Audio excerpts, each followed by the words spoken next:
Hello అండి, శ్రోతలకు నమస్కారం. సృష్టి నవల 8వ భాగానికి స్వాగతం అండి. చదువుతున్నది లక్ష్మి. ఈ నవల నచ్చంగానే ఒక లైక్ చేయండి. ఒక జీవన వాస్తవం నిండా ఒక సత్యం నిత్యం పరిభ్రమిస్తూనే ఉంటుంది. ఏ వ్యక్తికైనా ఏ కళకైనా పరమావధి మానవతా పరిమళమే. మానవతా విలువ లేని ఏ ప్రదేశమైనా శ్మశానం లాంటిదే. అంతులేని మమతను మానవతను పరోక్షంగా సూచిస్తూ ప్రపంచ మానవాళి ప్రయాణం నిశాంత వైపే జరగాలని రంగుల ద్వారా ఉద్బోధించాడు అభినవ్ నిశాంత చిత్రం ద్వారా. ఒకానొక క్షణంలో లిపి చిరునవ్వుని చూసి ఇన్స్పిరేషన్తో వేసిన చిత్రం అది. తన అనుభూతికి ప్రధానమైన హేతువుగా లిపి అవుతుందని అతను ఎప్పుడూ ఊహించలేదు.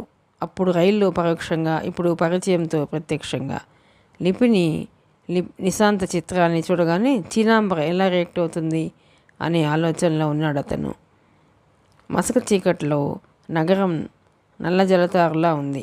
మరో 10 నిమిషాల తర్వాత కారు ఆర్ట్ స్టూడియో ముందు ఆగింది. రండి, చీనాంబరను ఆహ్వానిస్తూ జేబులోంచి కీస్ తీశాడు. డోర్ ఓపెన్ చేసి డ్రాయింగ్ రూమ్లోని లైట్ను వేసి సోఫాను చూపించాడు. గోడలకున్న అభినవ్ చిత్రించిన పెయింటింగ్స్ వైపు చూడసాగింది ఆసక్తిగా. ఇక్కడ పెయింటింగ్స్తోనే తప్ప మరే విధంగా మీకు ఆతిథ్యం ఇవ్వలేను. 2 నిమిషాల్లో వచ్చేస్తాను అంటూ బయటికి నడిచాడు అతను.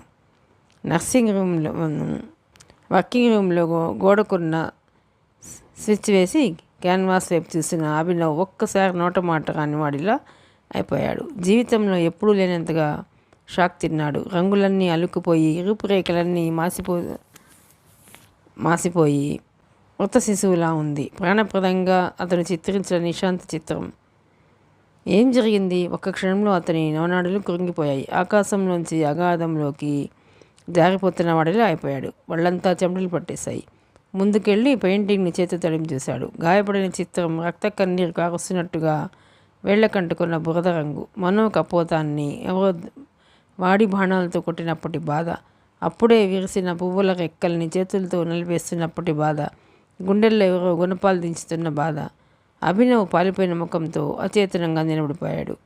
ఎంతటి విషాద విపత్కర పరిస్థితుల్లోనూ చలించని అతని హృదయం శతధా ముక్కలైపోయింది. ఆత్రతకు నిదర్శనాలైన నేత్రాలు సజల పూరితాలయ్యాయి. కళ్ళల్లోంచి ఉప్పొంగుతోన్న కన్నీటి చుక్కలు బుగ్గల మీదుగా జారి కంఠం మీద పాకుతున్నాయి. అపురూపంగా భద్రపరచిన వస్తువు తన కళ్ళకెదురుగా దగ్ధమైపోయినట్టుగా ఉంది. 5 నిమిషాలు 10 నిమిషాలు గడిచాయి. లోనికెళ్ళిన అభినవ్ ఎంతసేపటికి రాకపోయేసరికి చీనాంబర డ్రాయింగ్ రూమ్లోంచి లేచి వర్కింగ్ రూమ్లోకి అడుగుపెట్టి అక్కడ పెయింటింగ్ ముందు కూలబడిపోయి అభినవ్ని చూసి కంగారుగా ముందుకెళ్ళింది. అభినవ్ గారు, ఏమైంది? అతని భుజాల మీద చెయ్యి వేసి పెయింటింగ్ వైపు చూసింది. ఏమైందో అర్థం కావడానికి ఆమెకు క్షణకాలం కూడా పట్టలేదు. చీనాంబర్ గారు, అతని చూపులు పెయింటింగ్ మీదే ఉన్నాయి. ఏదో మాట్లాడాలని ఉన్నా అతను మాట్లాడలేకపోతున్నాడు. భరించలేని దుఃఖం వల్ల అతని గొంతు పూడుకుపోయింది. ఎలా జరిగింది? ఎవరు చేశారు ఈ పని? అలవేపులా చూస్తూ ప్రశ్నించింది ఆమె. అదే నాకు అర్థం కావటం లేదు. అరగంట తర్వాత ఆ దుఃఖం నుంచి కొద్దిగా తేరుకుంటూ అన్నాడు అభినవ్. వాటర్ మగ్ కానీ కలర్ ట్రే కానీ ఉండాల్సిన స్థానంలో లేకపోవడం, మగ్లోని నీళ్లు తను అలాగే వదిలేసి వెళ్ళడం అతనికి బాగా గుర్తుంది. ఎవరొచ్చారు? ఎందుకు చేశారు ఈ పని? తనకు శత్రువులున్నారా? ఎవరా శత్రువులు? అతన్ని ఎలా ఓదార్చాలో చీనాంబరకు తెలియడం లేదు. గాయపడిన ఒక ఆర్టిస్టు హృదయాన్ని అతి సమీపంగా చూస్తోంది ఆమె. అభినవ్ లాంటి సున్నిత మనస్కుల ఫీలింగ్స్ పరిధి ఎలా ఉంటుందో జీవితంలో మొట్టమొదటిసారి తెలిసింది ఆమెకు. అతని పక్కనే కూర్చుని తన పైట చెంగుతూ అతని కళ్ళను చెంపని తుడిచింది ఆమె. మీ పెయింటింగ్ వాల్యూ నాకు తెలియకపోయినా మీ ఆవేదన మాత్రం అర్థం చేసుకోగలను. నాతో రండి. ఈ దుఃఖాన్ని కాసేపు మర్చిపోదురు కానీ. ఆ సమయంలో అతనికి స్వాంతన కావాలి, ఓదార్పు కావాలి. అందుకే ఆమె వెనక వెళ్ళాడు. మరో 2 గంటల తర్వాత కానీ అతను మామూలు మనిషి కాలేకపోయాడు. ఆ అవకాశాన్ని సరిగ్గా ఉపయోగించుకుంది చీనాంబర. 2 బీర్ బాటిల్స్ను తెప్పించింది. 2 గ్లాసులను పోసింది. మరో ఆలోచన లేకుండా హాయిగా నిద్రపడుతుంది. ఈరోజు రాత్రి మీరు ఇక్కడే ఉంటున్నారు. తనే స్వయంగా ఆ గ్లాసులోని బీర్ను అతని చేత తాగించింది. ఆ సమయంలో చీనాంబర ఏమిచ్చినా తీసుకోవడానికి సిద్ధంగా ఉన్నాడు. ఒక బాటిల్ పూర్తయ్యాక 2వ బాటిల్ను ఓపెన్ చేసింది. అభినవ్జీ, ఆ పెయింటింగ్ను మీరు మళ్ళీ వేసే పరిస్థితిని నేను కల్పిస్తాను. మళ్ళీ వేయండి. మీ శత్రువులు కింద పడిపోయేలా వేయండి. మీ హృదయానికి ఎవరైనా గాయం చేయొచ్చు కానీ మీ కళను మీ ప్రతిభను ఎవరు ఏం చేయలేరని ప్రపంచానికి చాటి చెప్పండి. Yes, you are correct Chidambara, చేస్తాను. నా సర్వశక్తుల్ని, మేధస్సుని, ప్రతిభను, నా అనుభవాన్ని రంగరించుకుని చేస్తాను. నాకు ఈ మాత్రం ధైర్యాన్ని ఇచ్చిన మీ రుణాన్ని ఎలా తీర్చుకోవాలో నాకు తెలియడం లేదు, మత్తు కమ్మిన స్వరంతో అన్నాడు అతను. నాకు అండగా నిలబడండి చాలు. సౌందర్య ప్రియులైన మీకు మరింత సౌందర్య లోకాల్ని చూపిస్తాను. కోట్లాది రూపాయల సిరి సంపదల మధ్య మిమ్మల్ని నిలబెడతాను. తన మనసులోని ఆశను పరోక్షంగా చెప్పిందామె. ఏమీ అర్థం కాలేదు అభినవ్కి. భోజనం చేయకుండానే డబుల్ కాట్ బెడ్ మీద మత్తుగా నిద్రలోకి జారిపోయాడు అతను. అదే పక్క మీద ఆ రాత్రంతా చాలాసేపు అతని ముఖంలోకి చూస్తూ గడిపిందామె. అభినవ్తో తన జీవితాన్ని పంచుకోగలిగితే అనే ఆశ సగం నెరవేరినట్లుగా ఉంది ఆమెకు. ఉదయం 7 గంటలకు మెలకువ వచ్చింది చిదంబరకు. కళ్ళిప్పి చూసిన ఆమెకు పక్కన అభినవ్ లేకపోవడంతో చకితురాలయ్యి గబుక్కన లేచింది. అభినవ్జీ నలుగువైపులా వెతికింది. ఎక్కడా అతను కనిపించలేదు. టేబుల్ మీద చిన్న కాగితం, దాని మీద దుఃఖాన్ని సరిదీర్చే వారంటే నాకు ప్రేమ, అభిమానం. నా పట్ల మీరు చూపిన దయకు కృతజ్ఞుణ్ణి ఉంటాను. ఆ లేఖనాలు చూస్తూ చాలాసేపు మూగగా తన్మయత్వంతో ఉండిపోయింది చిదంబర. మనిషి దుఃఖాన్ని సరిదీర్చేవారంటే నాకు ప్రేమ అంటే అతను తనని ప్రేమిస్తున్నాడా? పరోక్షంగా తన మీద ప్రేమను వ్యక్తం చేస్తున్నాడా? ఎంత అదృష్టవంతురాలు తను! గాలిలో రాజహంసలా ఎగురుతోంది చిదంబర మనసు. అభినవ్ చేత నేను ప్రేమిస్తున్నాను చిదంబర అని చెప్పించుకోవాలంటే ఏం చేయాలో ఆలోచించింది ఆమె. ముందు రోజు రాత్రి నందిని కోసం ఎదురు చూసి ఇంటికి వెళ్ళిన లిపికి ఆ రోజు రాత్రి నిద్ర పట్టలేదు. మొన్నటి ఉదయాన్నే అభినవ్ ఇంటికి వచ్చేసింది. అప్పటికింకా నందిని లేవలేదు. పట్టుచీర, తలకు పూలు, అలాగే మంచం మీద నిద్రపోతున్న నందిని చూసి ఆశ్చర్యపోయింది ఆమె. కిచెన్ రూమ్లోకి వెళ్ళి కాఫీ తయారు చేసి నందిని రూమ్లోకి వచ్చింది. అప్పటికే నందినికి వెలుగు వచ్చింది. లిపిలోనికి వస్తున్న విషయాన్ని గమనించి తల పక్కకు తిప్పుకుంది నిద్రపోతున్నట్టుగా నటిస్తూ. హలో బేబీ, నందిని గారు లేవండి. లేపడానికి ప్రయత్నించింది. మొదటిసారి లేవలేదు నందిని. రెండోసారి మళ్ళీ ప్రయత్నించింది లిపి. అక్కడ పెట్టేసి వెళ్ళండి, ప్లీజ్ డోంట్ డిస్టర్బ్ మీ. విసురుగా వినిపించిన మాటలకు విస్తుపోయింది లిపి. టీపాయ్ మీద కాఫీ కప్పును పెట్టి బయటకు వచ్చింది. అభినవ్ గదిలోకి వెళ్ళింది. అక్కడ ఆయన లేకపోవడంతో కిచెన్ రూమ్లోకి వెళ్ళి టిఫిన్ తయారీలో పడింది. 30 నిమిషాలు గడిచాయి. బెడ్ మించి లేచిన నందిని కాఫీ కప్పు వైపు చూసింది. లేవగానే కాఫీ తాగి కిచెన్ రూమ్లోకి ఉన్న లిపిని విష్ చేసి బాత్రూమ్కి వెళ్ళటం అలవాటు నందినికి. కాఫీ కప్పు వైపు నిర్లక్ష్యంగా చూసి రూమ్లోంచి బయటకు వచ్చి నేరుగా బాత్రూమ్ వైపు నడిచింది. ఆమె బాత్రూంలోకి వెళ్తుండటం గమనించిన లిపి కాఫీ తాగావా? అక్కడ పెట్టాను. లోన్ నుంచి కేక్ వేసింది. ఆ కేకుకు బదులు ఇవ్వలేదు నందిని. 20 నిమిషాల తర్వాత బాత్రూంలోంచి బయటకు వచ్చింది ఆమె. ఇప్పుడు లిపి నందిని రూమ్లో ఉంది. సిరంజిని వేడి నీళ్ళతో కడుగుతోంది. నిన్న సడన్గా ఎక్కడికి వెళ్ళిపోయావు? అన్నయ్యతో ఎటైనా వెళ్ళావా? ఎంత కంగారు పడ్డానో తెలుసా? రాత్రి 10 గంటల వరకు వెయిట్ చేశాను, చిరుకోపంగా అడిగింది లిపి. మీతో అన్నీ చెప్పే బయటకు వెళ్ళాలా? నా పనులకు మీ పర్మిషన్ తీసుకోమని మీ బాస్ చెప్పలేదు. విసురుగా నందిని నోటి వెంబడి వచ్చిన ఆ మాటలకు చిన్నపోయిన ముఖంతో తల తిప్పి ఆమె వైపు చూసింది లిపి. ఏమైంది నందినికి? తనని చూడగానే పగళ్ళు తొక్కుతూ పలకరించి జోక్స్ వేస్తూ తన వెంట తిరిగి నందినిలో అకస్మాత్తుగా చోటు చేసుకున్న ఆ మార్పు ఏమిటో అర్థం కావడం లేదు ఆమెకు. నువ్వు సడన్గా కనిపించకపోతే నాకు గుండె బేజారెత్తిపోయింది. విజయ హాస్పిటల్కు పరిగెత్తాను. ఇంతకీ ఎవరితో వెళ్ళావు? ఎక్కడికి వెళ్ళావు? లిపి మాటలకు సూటిగా ఆమె వైపు చూసింది నందిని. మీరు విజయ హాస్పిటల్కి వెళ్ళారా? మీరు నా కోసం వెయిట్ చేశారా? అబద్ధాలు చెప్పకండి. మీరు ఎవరితో వెళ్ళారో నాకు తెలియదు అనుకుంటున్నారా? సడన్గా నన్ను వదిలేసి వెళ్ళిపోయింది మీరు. తిప్పికొట్టడానికి ప్రయత్నించింది నందిని. అలా తనని ప్రశ్నిస్తుందని ఊహించలేని లిపి మానపడిపోయింది. నిన్ను వదిలేసి వెళ్ళానా? అర్జెంట్ పని ఉందని నీతో చెప్పి వెళ్ళాను కదా. కోపాన్ని నడుచుకుంటూ అంది లిపి. పోనీయండి, మీరు ఎక్కడికి వెళ్ళారో నాకు అనవసరం. అలాగే నేను ఎక్కడికి వెళ్ళానో మీకు అనవసరం. తన మీద నందినికి ఎందుకో కోపం వచ్చిందని మాత్రమే అనుకుంది లిపి. ఆమె మనసు నందినికి ఎందుకో కోపం వచ్చిందని మాత్రమే అనుకుంది లిపి. ఆమె మనసు చెప్పుడు మాటల వల్ల మసిపూసిన అద్దంలా అయిపోయిందని ఊహించలేకపోయింది ఆమె.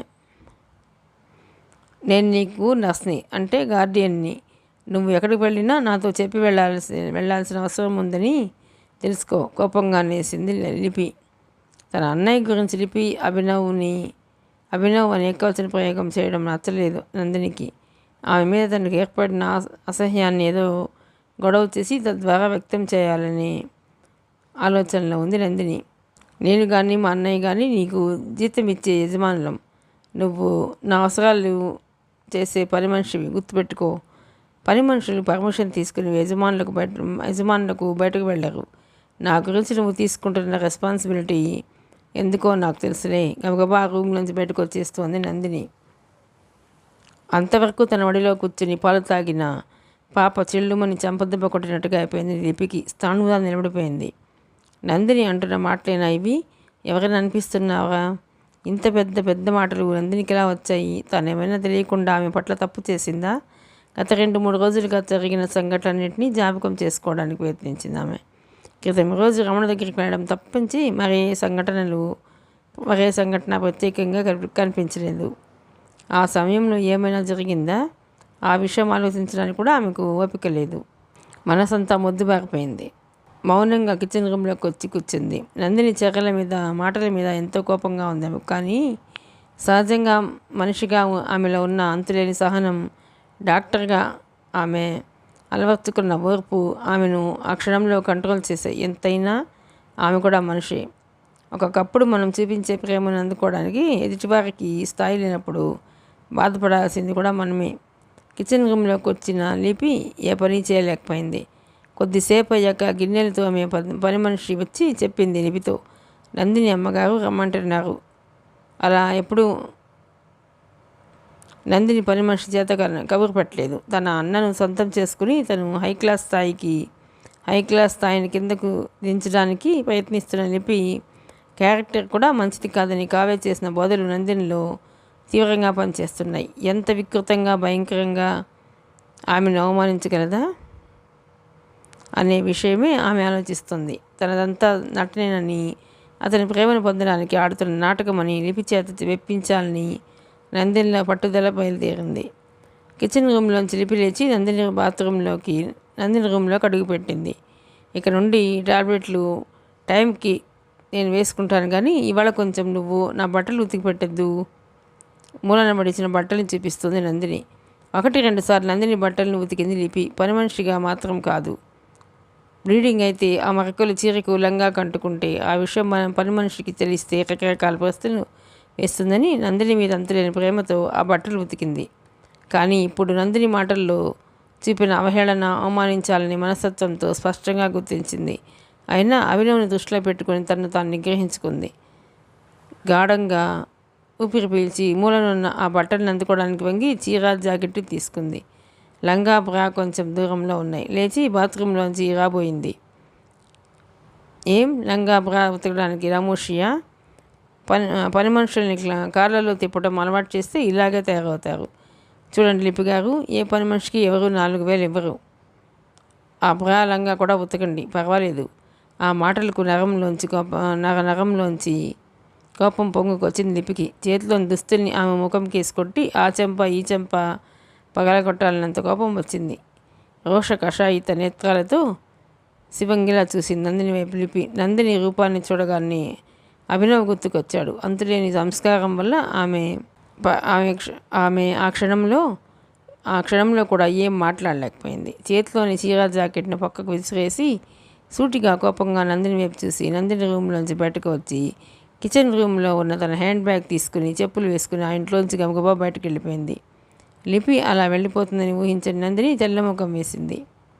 మరో 2 గంటల తర్వాత వచ్చిన కావ్యకు విషయమంతా చూచాయిగా చెప్పింది నందిని. తను ఆమె తప్పుడు మాటలేం చెప్పలేదు నందిని. పరోక్షంగా రమణతో ఆమె వెళ్ళడాన్ని నువ్వు అడిగావు కదా, ఆ విషయం తెలిసిపోయిందని కోపం. నిజంగా వాళ్ళిద్దరూ కేవలం స్నేహితులైతే ఎందుకంత కోపం వస్తుంది చెప్పు? వాళ్ళిద్దరి మధ్య ఉన్న అక్రమ సంబంధం నీకు తెలిసిపోయిందని వెళ్ళిపోయి ఉంటుంది. పోనీలే, అలాంటి వాళ్ళు చాలామంది దొరుకుతారు. అంత త్వరగా నందిని లిపిని ఇంట్లోంచి పంపించేస్తుందని ఊహించలేదు కావ్య.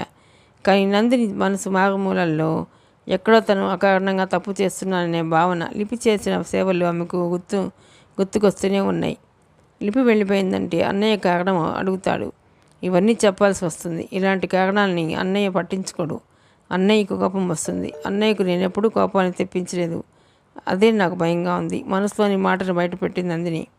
నువ్వేం భయపడకు, నేను నీవనుకున్నాను కదా. లిపి ఇంట్లోంచి వెళ్ళిపోయిందని మీ అన్నయ్య పట్టించుకుంటాడనుకున్నావా? పట్టించుకోడు. ఎందుకో తెలుసా? లిపిలో అంతులేని స్వార్థం ఉంది. క్యాలిక్యులేటెడ్ వ్యక్తి. ఆ విషయాన్నే మీ అన్నయ్యకు నచ్చచెప్పు. మరో కుట్రకు అంకురార్పణ చేస్తూ అంది కావ్య. దేనికైనా సాక్ష్యం ఉండాలి కదా, భయంగా అడిగింది నందిని. ఉంది తల్లి. నాకు లిపి వ్యక్తిత్వం గురించి చాలా విషయాలు తెలిసిన నీకు కానీ మీ అన్నయ్యకి కానీ ఇప్పటి వరకు చెప్పలేదు. ఎందుకో తెలుసా? అంత నీచ వ్యక్తిత్వం నాకు లేదు కనుక. నీ మంచి మీ అన్నయ్య మంచి నాకు అవసరం కనుక ఇప్పుడు చెప్తున్నాను విను. ఆశ్చర్యంగా కావ్య ముఖంలోకి తీసింది నందిని. మీ అన్నయ్యకు కొన్ని లక్షల పెయింటింగ్ వర్క్ నేను ఇచ్చాను. ఆర్ట్ స్టూడియో ఏర్పాటు చేశాను. ఆ పెయింటింగ్స్ వేస్తే మనకు ఈజీగా 20-30 లక్షలు వస్తాయి. ఆ డబ్బుతో నేను అమెరికా పంపడము, మన ఆర్థిక సమస్యలను తీర్చుకోవడము సాధ్యమవుతుంది. నాకు ఇచ్చిన హామీ మేరకు మీ అన్నయ్య పెయింటింగ్ వేయడం ప్రారంభించాడు. ఎవరిని మోడల్గా తీసుకుని నిశాంత్ అనే పెయింటింగ్ వేశారు ఆయన అంటే ఎప్పుడు ఇంట్లోని ఎదురుగానే తిరిగే లిపి మీ అన్నయ్యను ఎలా వలలో వేసుకుందో చూడు. మా అన్నయ్య లిపిని మోడల్గా చేసి పెయింటింగ్ చిత్రీకరించాడా? నాకు తెలియదే. ఆశ్చర్యపోయింది నందిని. దీనికే నువ్వు ఆశ్చర్యపోతే ఎలా తల్లి? ఇంకా చూడేం జరిగిందో. మీ అన్నయ్యతో నేను సన్నిహితంగా తిరుగుతున్నాను కదా. మేమిద్దరం బిజినెస్ పార్ట్నర్స్ కదా. మా మధ్య ఉన్న రిలేషన్ అంతే కదా. మీ అన్నయ్య ప్రతిభ వ్యక్తిత్వం పట్ల నాకు అత్యున్నతమైన గౌరవం ఉంది. ఆ అభిమానాన్ని నేను ఎప్పుడైనా బహిరంగ పరిచానా చెప్పు. కానీ లిపి తెలివి తక్కువగా ఏం చేసిందో తెలుసా? నా మీద కోపంతో, నేను మీ అన్నయ్యకు చాలా దగ్గర అవుతున్నానన్న కోపంతో, అతి ప్రేమగా తనలోని అనుభూతికి కళా ప్రతిభకు నిదర్శనంగా మీ అన్నయ్య వేసిన పెయింటింగ్ మీద రంగులు జల్లేసి ఆ పెయింటింగ్ రహస్యంగా చిత్రం చేసేసింది తెలుసా. అది వింటూ నేను నందిని షాక్ తిన్నది. స్వార్థం తిమ్మిని బమ్మిగా నమ్మింపజేస్తుంది. మీ అన్నయ్యకు ఈ విషయం తెలిస్తే ఎలా బాధపడతాడో నీకు తెలుసు. ఆయన బాధపడే విషయం కాదు నాకు ముఖ్యం. ఆ పెయింటింగ్ను చూపించి పార్టీ దగ్గర అడ్వాన్స్ తీసుకోవాలనుకున్నాను నేను. ఆ అడ్వాన్స్తో నేను అమెరికా పంపించాలనుకున్నాను. మీ అన్నయ్య వ్యక్తిత్వం మీద, నా బిజినెస్ మీద, నీ అనారోగ్యం మీద లిపి ఎలా దెబ్బ కొట్టిందో చూడు. మొదటి నుంచి కలిసిమెలిసి ఉన్నది మనం. మధ్యలో వచ్చిన వాళ్ళు మధ్యలోనే పోతారు. మనం పెద్దగా పట్టించుకోవాల్సిన అవసరం లేదు. ఒక్కొక్క విషబిందువును నెమ్మదిగా నాటింది కావ్య. అన్నయ్య వేసిన పెయింటింగ్ను కావ్య మీద కక్షతో లిపి పాడు చేసిందా? అంత స్వార్థపరాల లిపి.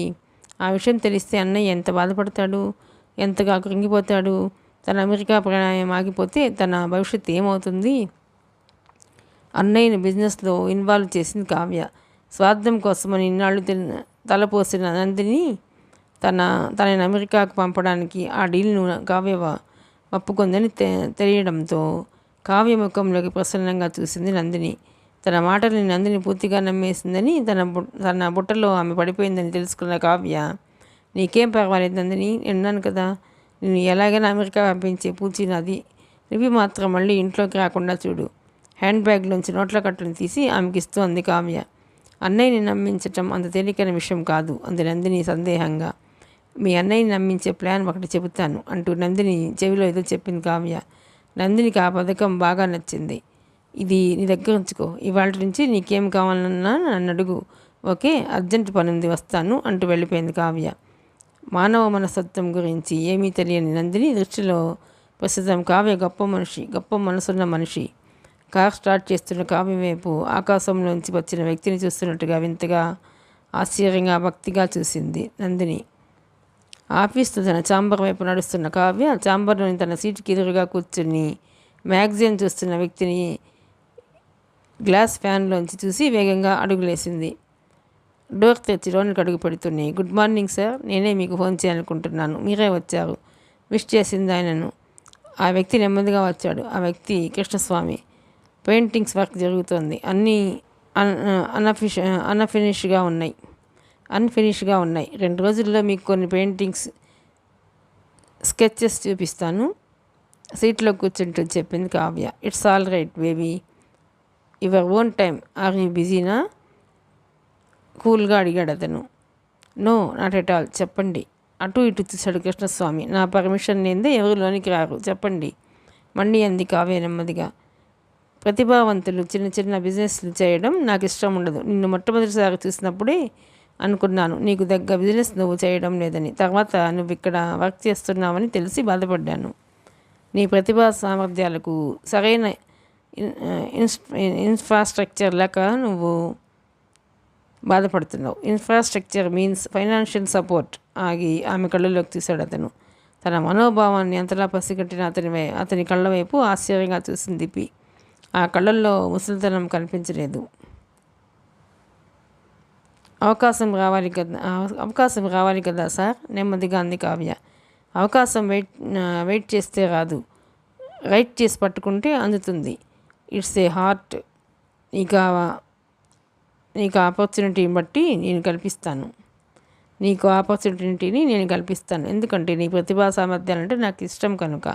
నువ్వు సొంతంగా నీ బిజినెస్ను ఎస్టాబ్లిష్ చేసుకోవాలంటే ఎంత డబ్బు కావాల్సి ఉంటుంది అంటూ ఎడం చేతిని కోటి జేబులకు పోనిచ్చి చెక్ బుక్ని బయటకు తీశాడు కృష్ణస్వామి. చెక్ లిపిని చింపి దాని మీద సంతకం చేసి బ్లాక్ చెక్ను ఆమె ముందుకు జరిపాడు.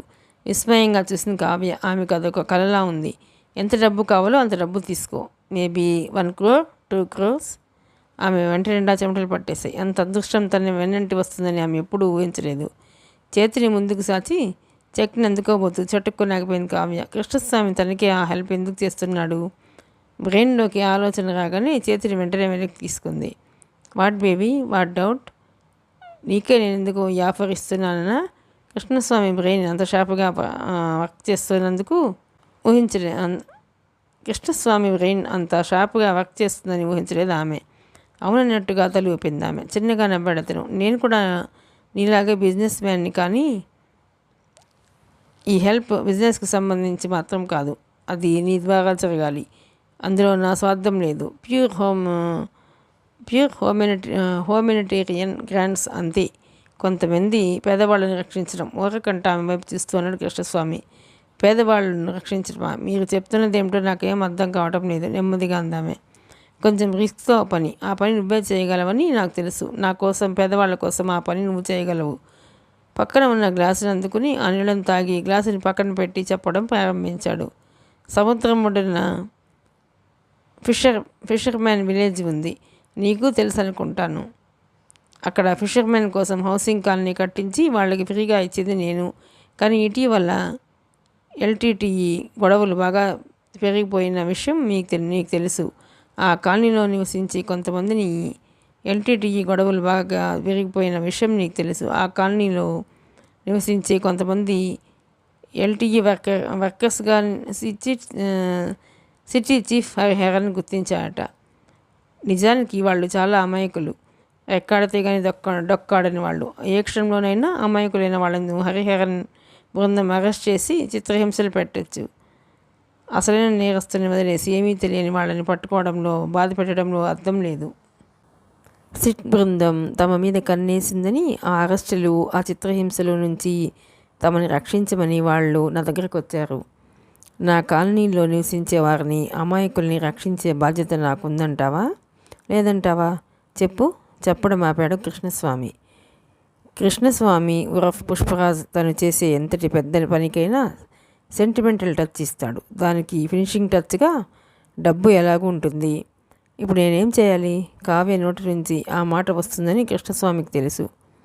ఏం లేదు, చిన్న పని. నీకు హరిహరన్ బాగా తెలుసు, అవునా? ఎస్. అతని ఛాంబర్లోకి వితౌట్ పర్మిషన్ వెళ్ళగలిగే వ్యక్తుల్లో నువ్వొకరివి, అవునా?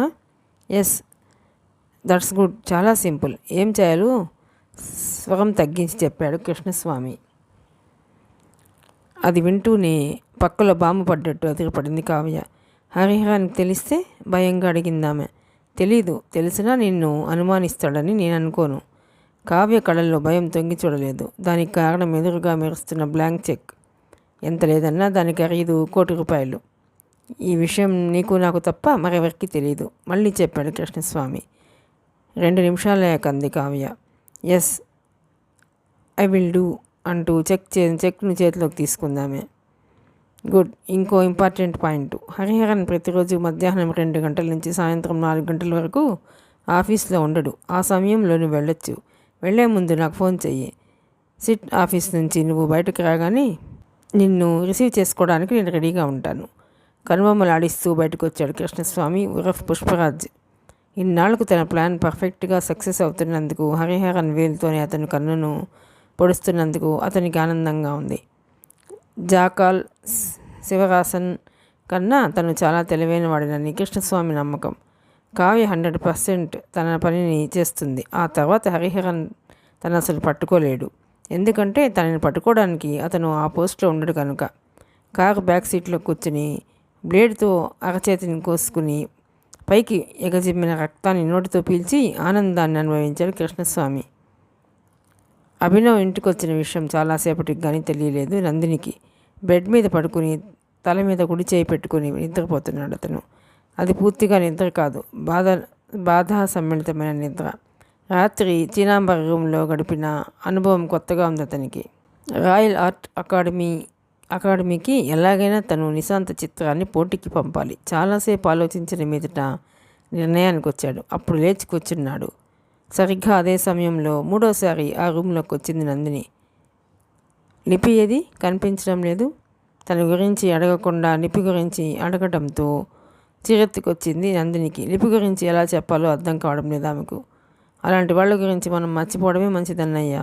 చెల్లెలి ముఖంలోకి ఆశ్చర్యంగా చూశాడు అతను. ఏం? ప్రస్తుతం అతను పెయింటింగ్ ధ్యాసలోనే ఉన్నాడు. నీ మూడ్ బాగుంటే చెప్తాను, ముందు జాగ్రత్త చర్యగా అంది ఆమె. చెప్పు, పర్వాలేదు అన్నాడు అతను. నెమ్మదిగా కావ్య తన బుర్రలోకి ఎక్కించిన ఒక్కొక్క విషయాన్ని చిలువలు పలువలుగా కల్పించి చెప్పింది నందిని. చెల్లెలు చెప్పేది వింటూనే స్థాణుమైపోయాడు అతను. ఏం? ప్రస్తుతం అతను పెయింటింగ్ ధ్యాసలోనే ఉన్నాడు. నీ మూడ్ బాగుంటే చెప్తాను. ఆ షాక్ నుంచి కొద్ది నిమిషాలకు కానీ తేరుకోలేకపోయాడు. లిపి అలాంటిదంటే నేను నమ్మలేకపోతున్నాను అన్నాడు ఎంతో ప్రయత్నం మీద. తను చెప్పింది తన అన్నయ్య వెంటనే నమ్మనందుకు చిన్న షాక్ తిందామె. ఒకవేళ తనేమైనా నిజంగానే లిపిని అపార్థం చేసుకుందా అని ఒక క్షణం ఆలోచించిందామె. కానీ ఎందుకో కావ్య మాటలే నమ్మింది. అప్పటికే ఆమె కావ్య మెస్పెరిక్ స్పెల్లో పడిపోయింది. ఇకప్పుడు ఏం చెప్పినా తన అన్నయ్య నమ్మడని గ్రహించింది నందిని. నమ్మేలా చేసేందుకు కావ్య పన్నిన పథకాన్ని అమలుపరిచి తీరాలనే నిర్ణయానికి వస్తూ వంటగదికేసి నడిచింది. ఎప్పుడు తనేది చెప్పినా నమ్మే తన అన్నయ్య జీవితంలో తొలిసారి తను చెప్పిన మాటని నమ్మలేదు. ఎందుకు నమ్మలేదు? అది లిపి కావటం మూలంగానా? నిజంగా అతను ప్రేమించిన వ్యక్తి చిన్న చిన్న తప్పులు చేసినా క్షమించే గుణం ప్రేమికులకు ఉంటుందని ఎవరో చెప్పగా తను విన్నది. అది వెంటనే గుర్తుకొచ్చింది నందినికి. అయితే తన అన్నయ్య నిజంగానే లిపిని ప్రేమిస్తున్నాడనమాట. ప్రేమకు ఆధారం క్షమాగుణమే కదా. అందుకే లిపిని తన పెయింటింగ్కి మోడల్గా ఎన్నుకొని ఉండవచ్చు. ఆ ఆలోచన ఆమెలో కంగారుని కలిగించింది. లిపి ఒకవేళ నిజంగా మంచిదే అయినా పేదది. ఆమె తనకి వదినగా వస్తే తనకేం జరుగుతుంది? ఆమె తన అన్నకి మంచి భార్య కావచ్చేమో కానీ తన అవసరాలని తీర్చగల వదిన మాత్రం కాలేదు. తన ఆపరేషన్కి 10 లక్షల దాకా కావాలి. ఆ పైన తనకు 25 లక్షలు ఇచ్చి తనను తుషార్కిచ్చి ఘనంగా పెళ్లి చేయగలగాలి. తనకు ఇల్లు, కారు, ఖరీదైన వార్డ్రోబ్ ఏర్పాటు చేయగలగాలి. అది కేవలం కావ్య మూలంగానే సాధ్యమవుతుంది. లిపి తనని తల్లిలా చూసుకోవచ్చు, కానీ తన అనారోగ్యం తన భవిష్యత్ మాట ఏమిటి? కనుక తన భవిష్యత్ కోసం ఏమైనా చేస్తుంది. లిపిని తన అన్నకు దూరం చేసి తీరాలి అని స్థిరమైన అభిప్రాయానికి వచ్చింది. లిపి అడ్డు తొలగిపోయి కావ్య అందించే డబ్బుతో విదేశాలకు వెళ్ళిపోతే ముందు తాను నరకం నుంచి బయటపడుతుంది. తనేమన్నా తన స్వార్థమే చూసుకుంటోందా అని ఒక క్షణం ఆలోచించింది. తన మనసును తాను ప్రశ్నించుకుంది. ఆ మాత్రం స్వార్థం లేకపోతే తన వికలాంగ బ్రతుకు మరీ నరకమైపోతుందని తనకు తానే సమాధానం చెప్పుకుంది నందిని. మరో అరగంటకే నందిని కావ్యకు ఫోన్ చేసి జరిగిందంతా చెప్పేసింది. కావ్య ముందుగా ఒకంత కంగారు పడినా వెంటనే తీరుకుంది. మీ అన్నయ్యని నమ్మించే ప్రయత్నం వెంటనే మొదలెడతాను. ఇప్పుడే రమణకు ఫోన్ చేస్తాను. మీ అన్నయ్య మీద ఎంతో మోజుతో ఉంది కనుక ఇంత త్వరగా లిపి మీ ఇంటికి రావటం మానుకోదు. మీ ఇంటికే ఇంకాసేపట్లో బయలుదేరవచ్చు. సరిగ్గా ఆ టైంకి రమణని వాళ్ళ ఇంటి ప్రాంతానికి పంపిస్తాను. రమణ లిపిని తన స్కూటర్ మీద ఎక్కించుకొని మీ ఇంటి వద్ద డ్రాప్ చేస్తాడు. ఆ దృశ్యాన్ని మీ అన్నయ్య చూస్తే చాలు, ఒక చిన్న బీజం పడిపోతుంది. అది చాలు మనకు. అర్థమైందా? నాకేదో భయంగా ఉంది కావ్య గారు. వదిన కావ్య గారు కాదు, నేనున్నాగా, నువ్వేం భయపడకు అంటూ ధైర్యాన్ని ఇచ్చింది కావ్య. అసలే ఆత్మాభిమానం గల మనిషి నందిని చేసిన అవమానానికి ఎంతగానో కుమిలిపోయింది లిపి. ఇంటికొచ్చి తనలో తను కన్నీరు మున్నీరుగా వినిపించింది ఆమె. మరునాటికి ఆమె మనసు కొంత కుదుటపడింది. తన కర్తవ్యం గుర్తుకొచ్చింది. నందినికి ఏమైనా సీరియస్ అయితే ఆ సమయంలో ఎవరూ ఆమె ప్రక్కన లేకపోతే అన్న ఆలోచన రాగానే అభినవ్ జ్ఞాపకం వచ్చాడు. నందిని సేవల కోసం తనని నియోగించిన వ్యక్తి అభినవ్. కానీ ఏ కారణం వలన నందిని తన విషయంలో పొరపాటు పడితే, మరోసారి తన పట్ల తప్పుగా అమానుషంగా ప్రవర్తిస్తే అప్పుడే అభినవ్తో ఆ విషయం చెప్పేసి మానేయొచ్చని తలచి దుఃఖాన్నంతా పక్కకు తోసేసి ముఖం కడుక్కొని బట్టలు మార్చుకుని అభినవ్ ఇంటికి వెళ్ళడానికి రోడ్డు మీదకి వచ్చింది లిపి. ఆటో కోసం ఎదురు చూస్తున్న సమయంలో ఎదురుగా వచ్చాడు రమణ. ఆ రోజు రమణ ఇంటికి వస్తానని చెప్పిన లిపి ఆ విషయాన్ని మర్చిపోయింది. నీకోసం ఎదురు చూసి వస్తున్నాను చెప్పాడు రమణ. నేను 2 రోజుల తర్వాత కానీ మీ ఇంటికి రాలేను చెప్పింది లిపి.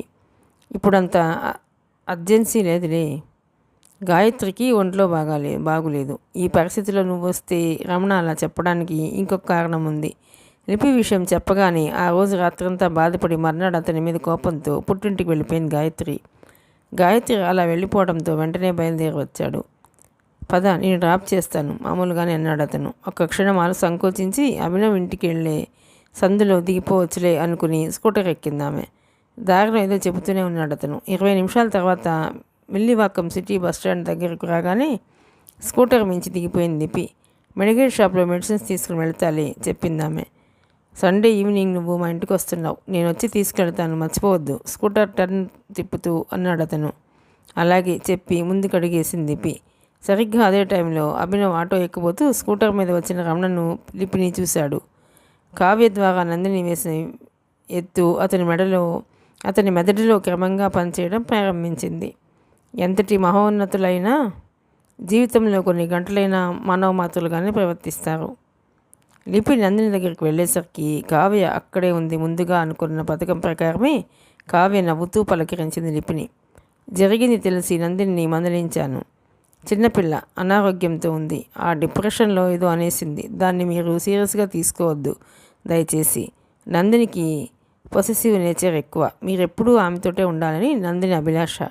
ఒంటరితనం ఎంత భయంకరమైనదో మీకు తెలియంది కాదు. ఆమె తరపున నేను సారీ చెప్తున్నాను అంది కావ్య ఎంతో నేర్పుగా. లిపి వెంటనే నందిని కేసు చూసింది. ఆమె తల ఉంచుకొని కూర్చునింది. సారీ నందిని అంది కావ్య ఆజ్ఞాపూర్వకంగా. సారీ మిస్ లీ అందామె మెల్లగా సిగ్గుపడుతున్నట్లుగా. అప్పటికి తేలికపడింది లిపి మనసు. అప్పుడప్పుడు దీర్ఘరోగంతో బాధపడే పేషెంట్స్ శారీరక బాధని ఓర్చుకోలేక హిస్టరిక్గా ప్రవర్తించడం లిపికి కొత్త ఏం కాదు. అందుకే వెంటనే అప్పటి వరకు పడిన మానసిక క్షోభని మర్చిపోయింది లిపి. వాళ్ళిద్దరూ తనని అక్కడి నుంచి తరిమేసేందుకు కుట్ర పన్నుతున్నారని ఆమెకు తెలియదు. ట్యాబ్లెట్స్ తీసుకున్నావా? లోనికి పద, ఇంజెక్షన్ ఇస్తాను అంది లిపి తేలికపడిన మనసుతో. మీరు ఎప్పటికీ నాతోనే ఉంటానన్నారుగా, ఇంకా నాకేం భయం లేదు. ముందు నేను మీ ఇద్దరికి టీ చేసి తెచ్చిస్తాను. టీ తీసుకున్నాక మన మనసులు తేలికపడ్డాక ఇంజెక్షన్స్ తీసుకుంటాను అంటూ నందిని వంటగదికేసి వెళ్ళింది. కేవలం ఒక ఉద్యోగిగా కాక మానవత్వంతో మీరు చేస్తున్న సేవ వల్లే నందిని ఆరోగ్యం కొంతలో కొంత కుదుటపడింది. మిమ్మల్ని సెలెక్ట్ చేసి ఇక్కడికి పంపినందుకు నా మాట దక్కించారు, థ్యాంక్స్ అంది కావ్య ప్రేమను అభిమానాన్ని కృతజ్ఞతను నటిస్తూ. లిపి మొహమాట పడిపోయింది. కావ్య అలా తనను పొగిడేసరికి సరిగ్గా అప్పుడే హడావిడిగా చెదిరిన జుట్టుతో వాళ్ళంతా చెమటతో తడిసిపోయి వచ్చాడు రమణ. అతన్ని చూస్తూనే లిపి బిత్తరపోయింది. ఆ స్థితిలో అతన్ని ఎప్పుడూ లిపి చూడలేదు. అతని ముఖంలో భరించలేని ఉద్వేగం, అలసట, భయం స్పష్టంగా కనిపిస్తున్నాయి. అతను ఏదో చెప్పాలని చెప్పలేక ఆయాసపడిపోతున్నాడు. వాట్ రమణ, ఏమైంది? ఎందుకు అలా ఉన్నావు? కంగారు పడుతూ అడిగింది లిపి. అయినా రమణ వెంటనే ఏం చెప్పలేకపోయాడు. ఎవరితను? మీకు తెలిసినతనా? తెలియనట్లుగా అడిగింది కావ్య. ఫ్రెండ్, క్లాస్మేట్ అంది లిపి రమణ కేసి ఆందోళనగా చూస్తూ. ఆ సమయానికి నందిని వంటగదిలో ఉండటంతో రమణ ఎవరో తెలియనట్లుగా కావ్య నాటకమాడేసింది. నందిని ఉండగా అలా అడుగుంటే ఖచ్చితంగా నందినికి కావ్య మీద అనుమానం వచ్చి ఉండేది.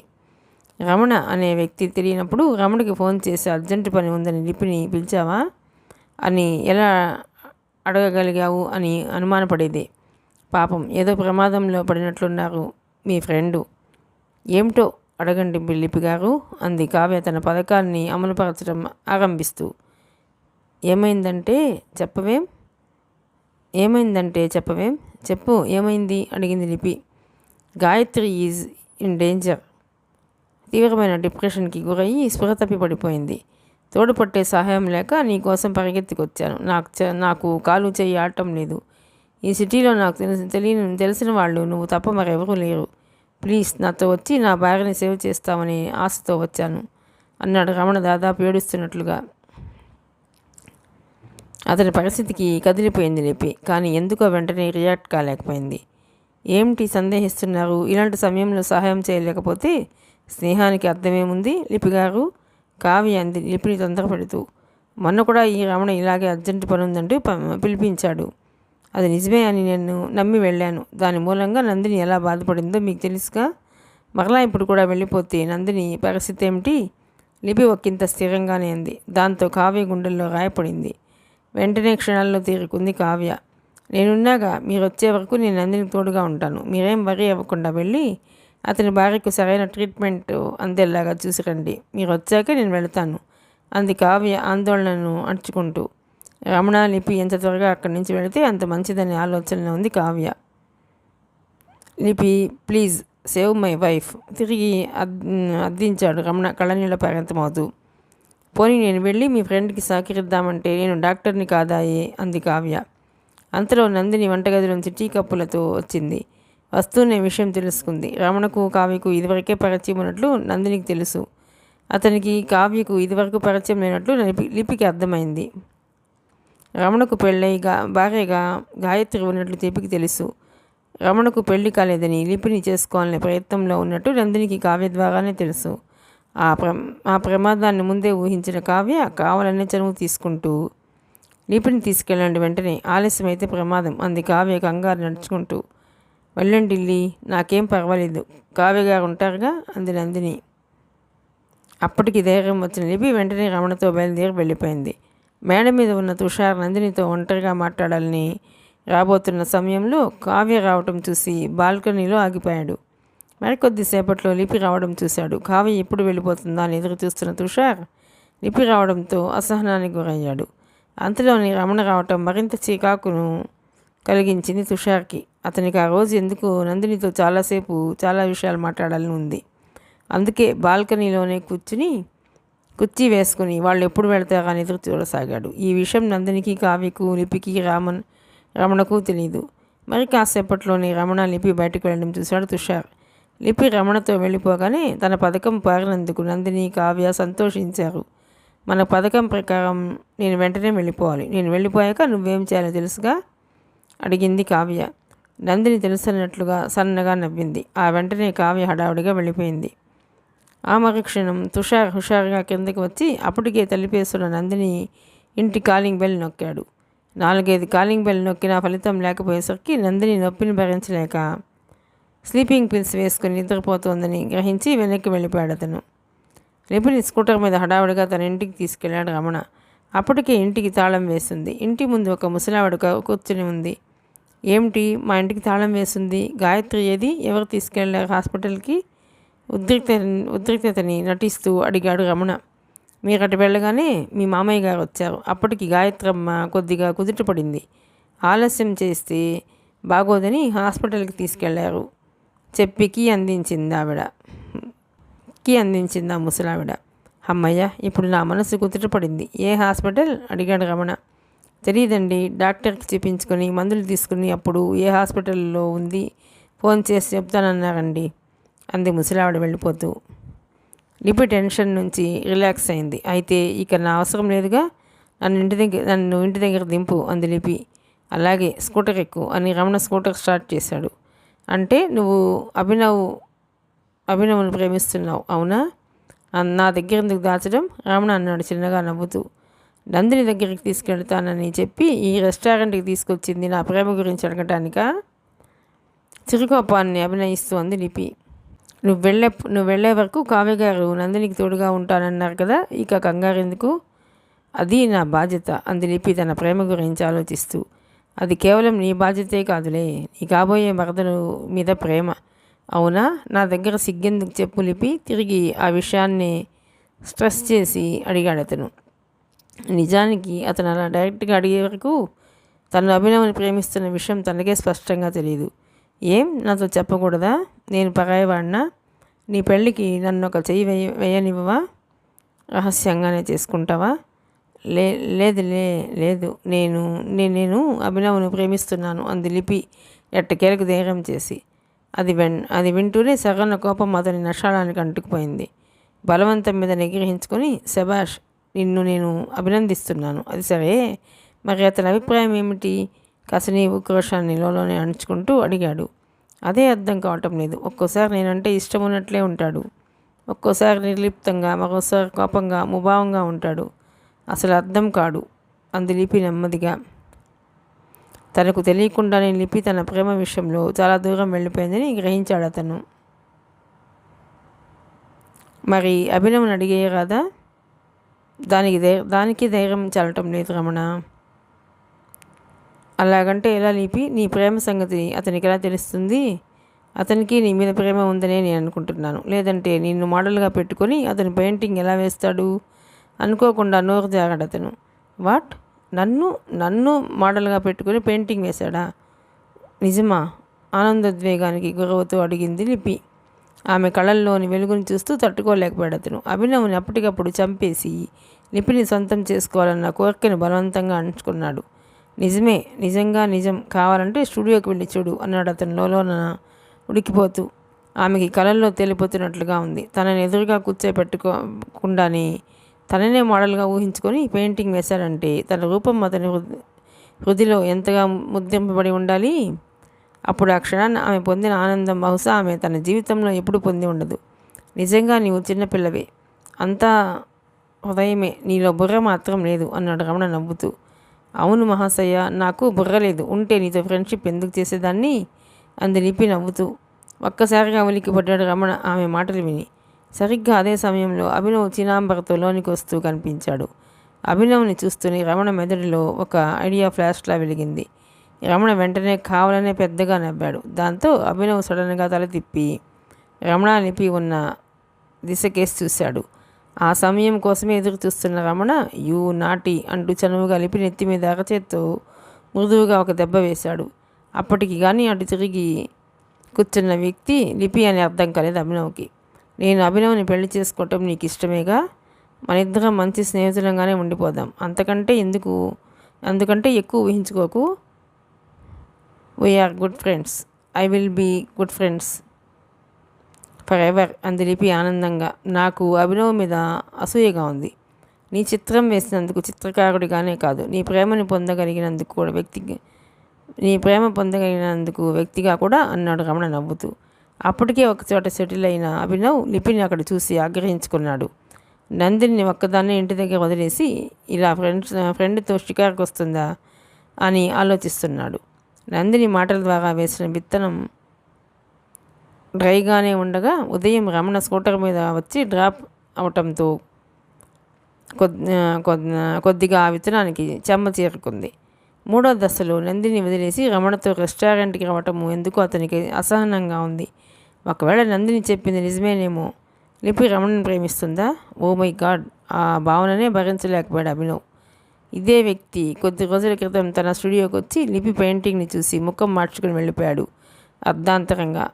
అలా అతను ప్రవర్తించడానికి కారణం అతను లిపిని ప్రేమిస్తుండటమేనా? అతనిలోని అనుమానం క్రమంగా పెరిగి పెద్దది కాసాగింది. అభినవ్ చినాంబర్తో ఏదో అన్యమనస్కంగానే మాట్లాడుతూనే ఊరగా తమ కేసు చూడటం రమణ గమనించాడు.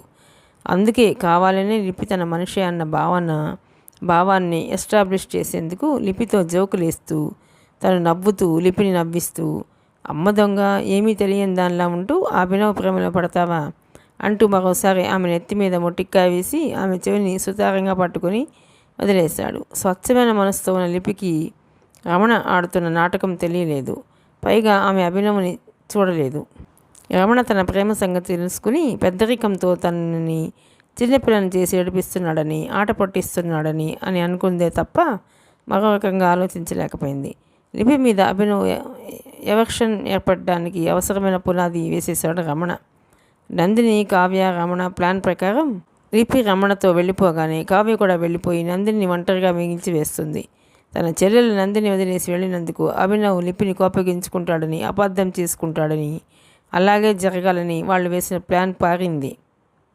అభినవ్ ఆ కోపంతో లిపిని తన ఇంటి నుంచి వెళ్ళగొడితే లిపిని రమణ చేజిక్కించుకుంటాడు. కావ్య అభినవ్ని చేజిక్కించుకుంటుంది. అది పూర్తి పథకం. అదేమీ తెలియని లిపి రమణకు చెప్పి ఆటోలో నందిని దగ్గరకు బయలుదేరింది.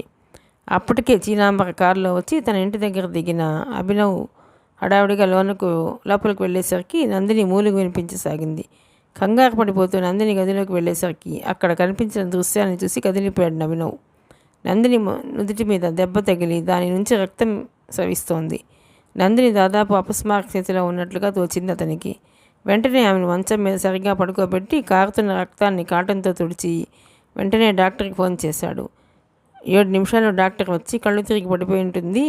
ఆ సందర్భంలో తల గోడకి తగిలి ఉంటుంది. Don't worry. అయినా ఇలాంటి పేషెంట్ని ఒంటరిగా వదిలేసి వెళితే ఎలా మిస్టర్ అని ఆ డాక్టర్ అభినవ్ని మందలించి వెళ్ళిపోయాడు.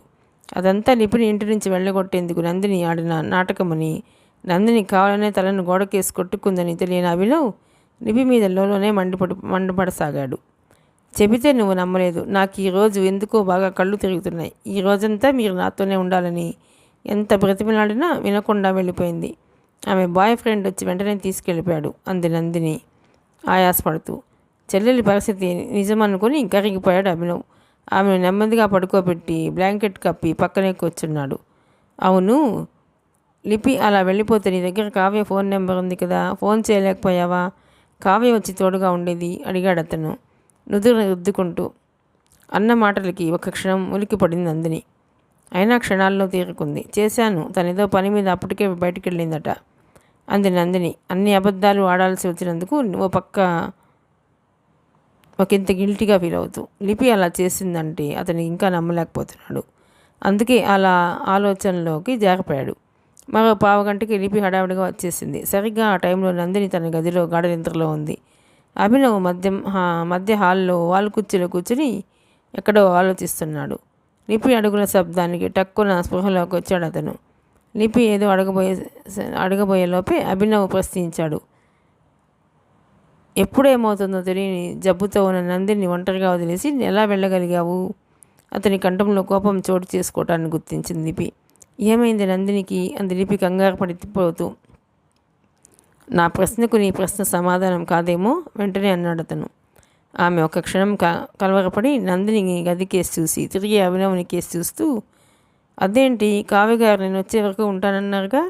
ఆమె ఉంటానని చెప్పబట్టే నందిని కూడా పర్వాలేదు వెళ్ళు అని అంటేనే వెళ్ళాను అంది లిపి ఉద్వేగాన్ని అణుచుకుంటూ. నందినికి ఏదో అయిందని లిపికి లోన పీకుతూనే ఉంది. కావ్య ఇక్కడికి వచ్చిందా? నిన్ను వెళ్ళరమ్మందా? నందిని కూడా వెళ్ళమందా? కోపంగా ప్రశ్నించాడు అతను. అవును, లేదంటే ఎలా వెళతాను?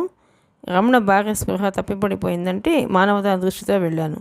అక్కడికి నేను రాలేనని చెప్పాను. అయినా కావ్య గారు నందిని నన్ను బలవంతంగా పంపించారు. ఇంతకీ నందినికి ఏమైంది? తనను అభినవ్ అనుమానిస్తున్నాడని ఆమె ఇంకా గ్రహించలేదు. అందుకే తన ధోరణిలో తను జరిగింది చెప్పుకుపోయింది లిపి. నందినికి కళ్ళు తిరిగి గోడకు గుద్దుకుంది. నుదురు చిట్లి గాయమైంది. రక్తం బాగా పోయింది అన్నాడతను అదే కోపంతో. గాయమైందా? రక్తం పోయిందా? అంటూ ఆందోళనగా నందిని గదివైపు వెళ్ళబోయింది లిపి. అటు వెళ్ళొద్దు, నందిని నిద్రపోతుంది. డాక్టర్ని పిలిపించి ఫస్ట్ ఎయిడ్ చేయించాను అన్నాడతను గంభీరంగా శాసిస్తున్నట్లుగా. లిపి మొహం వివర్ణమైపోయింది అతను చెప్పేది వింటూనే. నాకు నా చెల్లెలంటే ప్రాణం అని నీకు తెలుసు. తనకి ఏ క్షణంలో ఏ ప్రమాదం ముంచుకొస్తుందో నీకు తెలియనిది కాదు. ఇది తెలిసి కూడా ఎలా ఒంటరిగా వదిలేసి వెళతావు తిరిగి అడిగాడు అతను. అప్పటికి కానీ అతను తను చెప్పేది నమ్మటం లేదని అర్థం కాలేదు లిపికి. అర్థమవుతులే నిర్ఘాంతపోయింది ఆమె. నందిని ఒంటరిగా వదిలేసి వెళ్ళానని మీకెవరు చెప్పారు? అతను తన మాటల్ని నమ్మటం లేదని తెలిసేసరికి ఆమెకు కోపం వచ్చేసింది. ఎవరో చెప్పాలా? నందినే చెప్పింది అన్నాడు అతను. నందిని అలా చెప్పిందా? షాక్ తింటూ అడిగింది ఆమె. అవును అన్నాడు స్థిరంగా అతను. నిజంగా నందిని అలా చెప్పిందా? ఆమెకు అదంతా అయోమయంగా ఉంది. నందినే చెప్పింది. కావ్య గారు వచ్చిన విషయం చెప్పలేదా? ఆవేశంతో వణుకుతున్న కంఠంతో అడిగింది లిపి. ఈరోజు కావ్య ఇటుకేసి రానే లేదట. నువ్వటు వెళ్ళగానే తోడు కోసం నందిని కావ్యకు ఫోన్ చేసిందట. కావ్య అప్పటికే ఆఫీస్ పని మీద బయటకు వెళ్ళిందని తెలిసి నందిని నిస్సహాయరాలుగా మిగిలిపోయిందట. నో అంటూ ఒక్కసారి కోపంగా అరచింది లిపి. అలా అరచినంత మాత్రాన నీ తప్పు ఒప్పైపోదు. పోనీ ఓ పని చేయండి, కావ్యగారికి ఫోన్ చేసి అడగండి. నా నిజాయితీ ఏమిటో మీకే తెలిసిపోతుంది.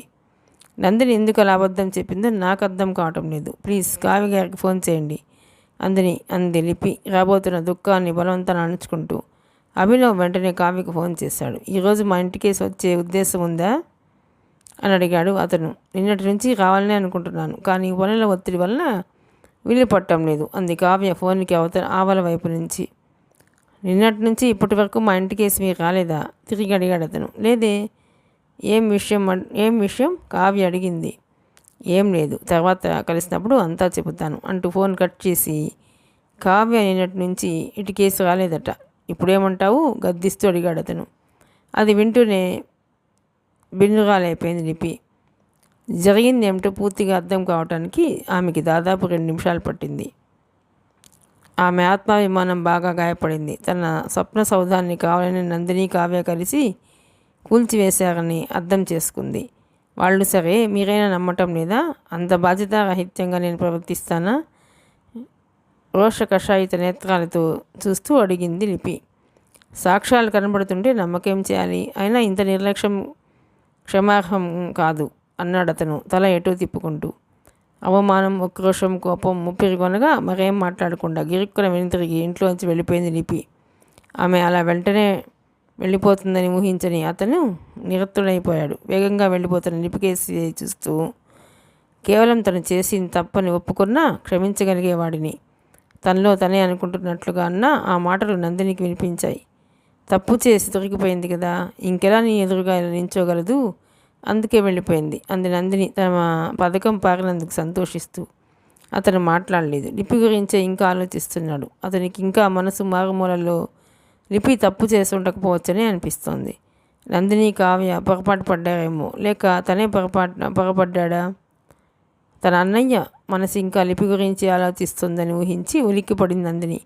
ఈ మధ్య ఆవిడ పూర్తిగా మారిపోయిందిలే అన్నయ్య, ఏదో నిన్ను బుట్టల్లో వేసుకోవాలని ధ్యాస తప్ప నా గురించి ఏం పట్టించుకోవడం లేదు. నువ్వేదో పెయింటింగ్ వేశావు, తనని మోడల్గా వేయడం ఇష్టం లేదనుకో, నీతో చెప్పొచ్చు కదా. బంగారం లాంటి పెయింటింగ్ను నిలువునా పాడు చేసేసి చెప్పడం ఆగిందామె. ఆ పెయింటింగ్ను ధ్వంసం చేసింది లిపా? నమ్మలేకపోతున్నాడు అతను. అవును, రమణ అనే వ్యక్తితో అక్రమ సంబంధం ఉందట. ఆ రమణ ఇప్పుడు నీ మీద ఏడుస్తున్నాడు.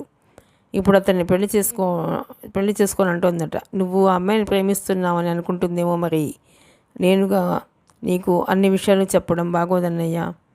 రమణకి ఆమెకు సంబంధం ఉందా? రమణ ఆమెను పెళ్లి చేసుకోవాలనుకున్నాడా? నేను రమణకు అడ్డు వచ్చానా? కొత్త విషయాలు, తనకు సంబంధం లేని విషయాలు వింటున్నట్టుగా ఉంది అతనికి. అలాంటి మాటలు వినాల్సి రావటమే బాధగా ఉంది అతనికి. నందిని చెప్పిన మిగతా విషయాలని పెద్దగా పట్టించుకోలేదు అతను మనసులో బాధపడుతున్నది పెయింటింగ్ గురించి. ఈ విషయాలన్నీ నందినికి ఎలా తెలిసాయని కూడా అతను అడగలేదు. నందిని మాటల్ని అతను అంతగా విశ్వసిస్తాడు కాబట్టి కావ్య తన ప్రయోగానికి నందిని ఉపయోగించుకుంది తెలివిగా. నిశాంత పెయింటింగ్ని ఆమె పాడు చేసిందా? ఎందుకు? ఆమెలో ఇంతటి కుసంస్కారం ఉందంటే నమ్మలేకపోతున్నాడు అతను. అలాగే రమణతో స్నేహం విషయం కూడా. నందిని ఈష్టాశయాలతో అలవోకగా చెప్పేసినా ఆమె ఎదుట ఆ విషయాల్ని పెద్దగా పట్టించుకున్నట్లు అతను కనిపించిన అతని మనసులో బడబాగ్నులు చిలకెక్కుతున్నాయి. అందుకే గబగబా సీరియస్గా ఇంట్లోంచి బయటకు వెళ్ళిపోయాడు. ఆమెని కలిసి మాట్లాడాలని ఉంది అతనికి. 2-3 సందులు తిరిగి ఓ ఇంటి ముందాగాడు. అప్పటికి కానీ అతనికి గుర్తు రాలేదు లిపి వీలివాక్కంలో తమ్ముడి ఇంట్లోంచి ఎప్పుడో వెళ్ళిపోయిందని గాఢంగా నిట్టూచి ఆటో ఎక్కాడు అతను. ఆటో పరశువాక్కం దిశగా సాగిపోయింది. లిపికి ఆ రాత్రంతా నిద్ర పట్టలేదు. నందిని కావ్య కలిసి ఇంత కుట్ర ఎందుకు తన మీద పన్నారు?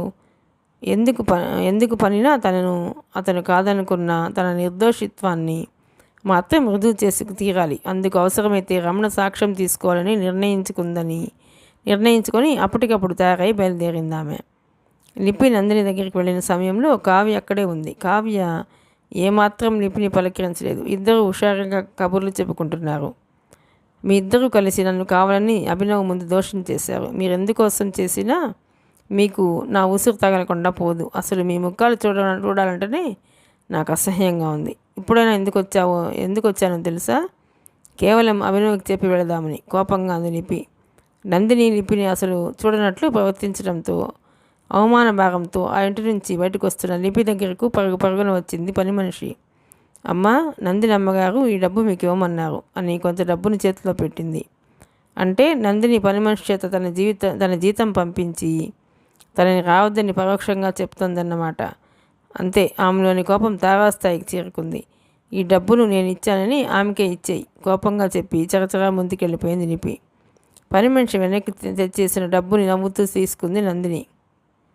భలే దెబ్బ కొట్టావు, మెచ్చుకోలుగా అంది కావ్య. ఆమె మనసు ఇప్పుడు చాలా ఆనందంగా ఉంది. ఇంకో వారం రోజుల లోపల నిన్ను అమెరికా పంపుతాను. నువ్వు అమెరికా నుంచి తిరిగి రాగానే నిన్ను తుషార్కిచ్చి ఘనంగా పెళ్లి చేసి నీకో బంగ్లా, కారు, మీ అన్నయ్యకి ఓ బంగ్లా, కారు, స్టూడియో ఏర్పాటు చేసే బాధ్యత నాది. ఎన్ని లక్షలైనా పర్వాలేదు, నేను చూసుకుంటాను. కానీ ఒకటి మాత్రం జాగ్రత్త, లిపి తిరిగి మీ అన్నయ్యని కలిసి నిజాలు చెప్పే ప్రయత్నం జరగకూడదు, సంతోషంగా చెప్పింది ఆమె. అద్భుతమైన మిరాకిల్స్ అన్నీ అరక్షణంలోనే జరుగుతున్నట్లుగా ఉంది నందినికి. తనకి, తన కుటుంబానికి ఇంత సేవ చేయడానికి సంకల్పించిన కావ్య రుణం ఎలా తీసుకోవాలో ఆమెకు అర్థం కావడం లేదు. సరిగ్గా అదే సమయంలో ఫోన్ మోగింది. రిసీవర్ని నందిని అందుకుంది. హలో నందిని, నా పేరు చినాంబర, మీ అన్నయ్య ఫ్రెండ్ని. చినాంబర విషయం అభినవ్ చాలాసార్లు చెప్పాడు. తమ కుటుంబం హైదరాబాద్ నుంచి మద్రాసుకి రావడానికి గల కారణం చినాంబరే. ఆ విషయం బాగా గుర్తుంది ఆమెకి. బాగున్నారా? చిరునవ్వుతో ప్రశ్నించింది నందిని. నీ ఆరోగ్యం బాగుంది కదా? ఈరోజు సాయంత్రం నా బర్త్డే. ఆ ఫంక్షన్కి నాకు కావలసిన వాళ్ళని నేను ఇన్వైట్ చేస్తున్నాను. నువ్వు మీ అన్నయ్య కూడా వస్తున్నారు, సరేనా? అన్నయ్య ఇంట్లో లేడు, చెప్పింది ఆమె. స్టూడియోలో అన్నయ్యను కలిసే వస్తున్నాను. సరిగ్గా 6 గంటలకు కారు పంపుతాను. నువ్వు రావాలి, తప్పదు. నీకోసం నేను ఎదురు చూస్తుంటాను. ఫోన్ పెట్టేసింది. నందినిని అడిగింది కావ్య. ఎవరి దగ్గర నుంచి ఫోను? చినాంబర. ఆ మాటకు ఉలిక్కిపడింది ఆమె. ఏమిటిట? బర్త్డే ఫంక్షన్, అన్నయ్యని పిలిచిందట. నాకు కారు పంపుతుందట. ఎక్కడ ఫంక్షన్? చెప్పింది ఆమె. ఆ మాట వినగానే కావ్య ముఖంలో ఎందుకో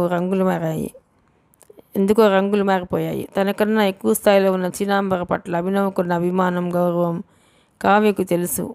బిజినెస్ విషయంలో తనతో చేతులు కలపమని, విదేశాల్లో భారతీయ పెయింటింగ్స్ బిజినెస్ చేద్దామని చినాంబర తనని అడిగిందని అతను స్వయంగా చెప్పడం కావ్యకు తెలుసు. ఆమె వైపు అభినవ్ని వెళ్లకుండా ఎప్పటికప్పుడు అడ్డుకట్ట వేస్తూనే ఉంది కావ్య. అన్నయ్యను కలిసిందంట ఆవిడ? అనుమానంగా అడిగింది కావ్య. స్టూడియోకి వెళ్ళిందట. ఆ ఒక్క మాట చాలు కావ్యలో రకరకాల ఊహాగానాలు చెలరేగటానికి. ఇంతకీ ఆమె గారికి అన్నయ్యతో ఏమిటట పని? ఢిల్లీ వదిలేసి ఇక్కడే ఉంటోంది, పనేం లేదా? చిరాగ్గా అడిగింది కావ్య. ఆవిడ కూడా ఆర్ట్ లవర్ కదా, చినాంబర చాలా అందంగా ఉంటుంది కదా ఆమె అంది. తన ఎదురుగా చినాంబర్ను ఆమె పొగడడం కావ్యకు నచ్చలేదు. లిపిని ఎలాగోలా పక్కకు తప్పించానని ఆనందిస్తున్న కావ్యకు మరో కొత్త ప్రమాదం చినాంబర కూడా అభినవ్ కోసం వల విసురుతోందేమో. కొన్ని సంఘటనలను ఆమె గురించి అప్పుడప్పుడు అతడు చెప్పిన విషయాలను